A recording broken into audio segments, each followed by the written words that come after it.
Skin की एक ऐसी प्रॉब्लम जो देखने में तो लगती है बिल्कुल आम डैंड्रफ जैसी, पर असल में ये उससे कई ज्यादा जिद्दी और परेशान करने वाली होती है।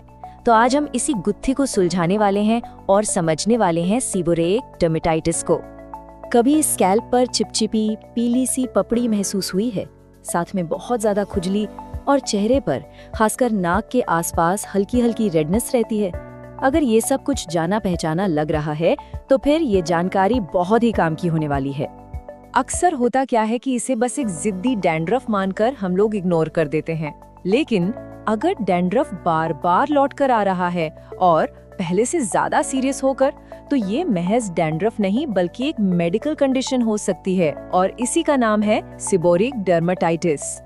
तो फिर ये सिर्फ एक जिद्दी डैंड्रफ नहीं है। चलिए जरा और गहराई में जाकर समझते हैं कि आखिर ये प्रॉब्लम है क्या और इसके पीछे साइंस क्या है। तो देखिए, सीबोरिक डर्मेटाइटिस असल में एक क्रॉनिक इन्फ्लेमेटरी स्किन कंडीशन है। अब ये सुनने में थोड़ा मुश्किल लग सकता है, पर आसान भाषा में इसका मतलब है स्किन की एक लंबे समय तक चलने वाली सूजन वाली प्रॉब्लम। और ये होती कहाँ है? ये शरीर के उन हिस्सों पर होती है जहाँ तेल बनाने वाली ग्रंथियां, मतलब कि सेबेशियस ग्लैंड्स सबसे ज्यादा एक्टिव होती हैं। तो सवाल ये है कि ये प्रॉब्लम होती कहाँ है? इसकी शुरुआत ज्यादातर स्कैल्प से ही होती है और हम इसे डैंड्रफ समझ बैठते हैं, लेकिन ये सिर्फ वहीं तक सीमित नहीं है। ये भौहों पर, नाक के साइड्स में, कानों के पीछे और हाँ, पुरुषों में तो दाढ़ी वाले एरिया में भी हो सकती है। मतलब सीधी सी बात है, जहाँ जहाँ तेल ज्यादा वहाँ वहाँ इसका खतरा। ठीक है, तो ये तो पता चल गया कि ये क्या है और कहाँ होती है, पर अब बात करते हैं असली कारण की। आखिर ये होता क्यों है, और ये समझना इसके सही इलाज के लिए आप मानिए बेहद जरूरी है। असल में इसके पीछे कोई एक विलन नहीं है, बल्कि कई सारी वजहें मिलकर ये प्रॉब्लम खड़ी करती हैं। कहानी शुरू होती है स्किन पर जरूरत से ज्यादा तेल यानी सीबम बनने से।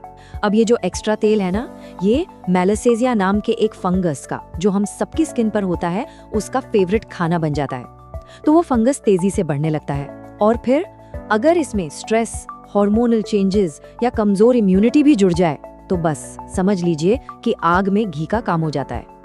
यहाँ एक बहुत जरूरी बात साफ कर देना चाहता हूँ कि ये कोई इन्फेक्शन नहीं है, मतलब ये एक से दूसरे को नहीं फैलता। ये असल में हमारी अपनी बॉडी का ही एक ओवर रिएक्शन है। होता क्या है कि हमारी स्किन उस बढ़ते हुए फंगस पर जरूरत से ज्यादा रिएक्ट कर देती है, जिससे होती है सूजन यानी इन्फ्लेमेशन, और यही इन्फ्लेमेशन ही सारे गंभीर लक्षणों की जड़ है। तो अब जब हम इसकी वजह समझ चुके हैं, तो चलिए अब इसके खास लक्षणों को पहचानना सीखते हैं। ये इसलिए जरूरी है ताकि आम डैंड्रफ और इस कंडीशन के बीच का जो फर्क है वो बिल्कुल साफ हो जाए।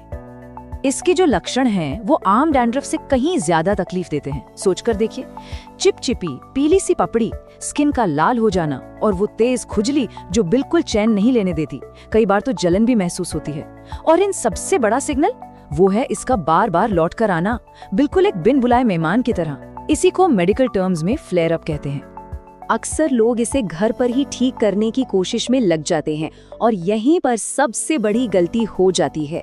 चलिए देखते हैं कि जो आम घरेलू नुस्खे हैं वो इस कंडीशन को ठीक करने की जगह और बिगाड़ क्यों देते हैं। तो सबसे कॉमन गलतियां क्या होती हैं? सिर में और तेल लगा लेना, ये सोचकर कि ड्राइनेस है, या फिर नींबू का रस लगाना या बहुत तेज स्क्रब करना। लगता तो यही है कि इससे पपड़ी हट जाएगी, लेकिन होता बिल्कुल उल्टा है। ज्यादा तेल लगाना तो उस मलस या फंगस को पार्टी देने जैसा है, और स्क्रब करने से जो स्किन पहले से सूजी हुई है वो और ज्यादा भड़क जाती है। इस बात को एक गोल्डन रूल की तरह याद रख लीजिए कि गलत इलाज से स्थिति और भी खराब हो सकती है। ये एक बहुत जरूरी चेतावनी है जिसे कभी भी नजरअंदाज नहीं करना चाहिए। तो फिर सही रास्ता क्या है?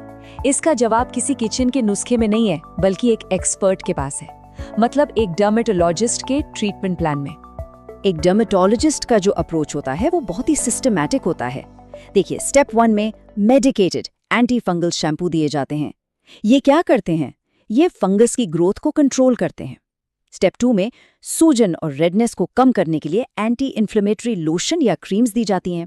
और तीसरा, जो कि सबसे जरूरी स्टेप है, वो है मेंटेनेंस थेरेपी, ताकि ये प्रॉब्लम बार बार लौटकर ना आए। और सबसे अच्छी खबर ये है कि ये कोई लाइलाज बीमारी नहीं है, बिल्कुल नहीं। सही और रेगुलर ट्रीटमेंट से इसके फ्लेयर अप्स को पूरी तरह से काबू में किया जा सकता है और एक बिल्कुल नॉर्मल लाइफ जी जा सकती है। तो अब सवाल आता है कि डॉक्टर के पास कब जाना है। देखिए, अगर डैंड्रफ इतना ज्यादा है कि कोई भी नॉर्मल शैम्पूज पर काम नहीं कर रहा, या फिर खुजली इतनी बढ़ गई है कि बर्दाश्त से बाहर है और डेली लाइफ को डिस्टर्ब कर रही है, और सबसे जरूरी, अगर ये प्रॉब्लम स्कैल्प से निकलकर चेहरे तक आ रही है, इनमें से कोई भी सिग्नल मिले तो बिना एक पल भी सोचे एक डर्मेटोलॉजिस्ट से मिलना ही सबसे समझदारी वाला काम है। देखिए, किसी भी प्रॉब्लम को सॉल्व करने के लिए जो पहला और सबसे जरूरी कदम होता है वो है सही जानकारी। और अब जब रास्ता बिल्कुल साफ नजर आ रहा है, तो सवाल बस इतना है कि क्या अब अपनी स्किन की हेल्थ को वो प्रायोरिटी देने का वक्त नहीं आ गया है जो वो डिजर्व करती है।